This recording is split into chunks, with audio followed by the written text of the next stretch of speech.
This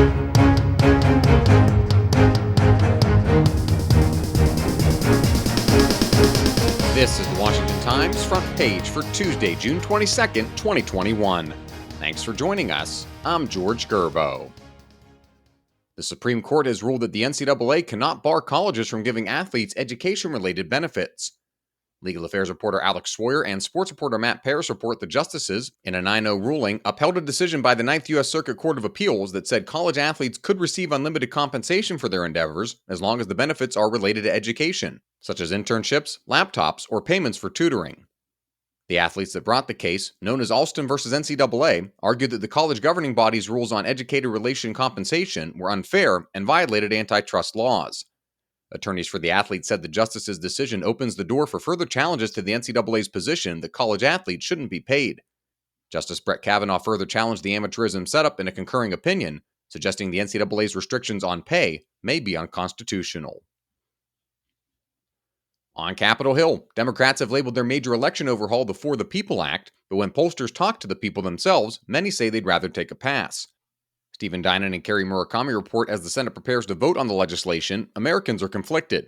Tell them the bill is about voting access, paving the way for easier registration and more convenient voting opportunities, and Americans are enthused. But tell them the legislation also overrides states' voter ID laws or spawns a new taxpayer-funded system for federal campaign financing, and the enthusiasm fades. Monmouth University released data this week that found 50% of those surveyed rated barriers to voting as their top election worry, versus 37% who said voter fraud was the big concern. A large majority, 71%, said in-person voting should be made easier, while 50% said mail-in voting should be made easier as well. 80% also said it makes sense to ask voters to show a photo ID. Speaking of voting, it's Election Day in New York City as 13 Democrats are vying in a ranked choice primary to succeed two-term Democratic Mayor Bill de Blasio. Deputy political editor Dave Boyer reports top-tier candidates Andrew Yang and Catherine Garcia campaigned together on Juneteenth this weekend. Frontrunner and Brooklyn Borough President Eric Adams, who is black, criticized the tactic, accusing the rivals of trying to suppress the black vote. An Ipsos poll released Monday showed Adams as the first choice of 28% of voters, followed by Yang with 20%, Garcia, a former sanitation commissioner, with 15%, and former City Hall lawyer Maya Wiley at 13%. A reminder that you can find all these stories at WashingtonTimes.com/front page. Don't have access to the Times yet? Visit WashingtonTimes.com/George and get 25% off your annual subscription. The spread of Islamic extremism across Africa's unstable, impoverished Sahel region has reached crisis levels, and analysts predict it's likely to get worse unless the U.S., France, and others change course and rethink their counterterrorism campaigns in the region.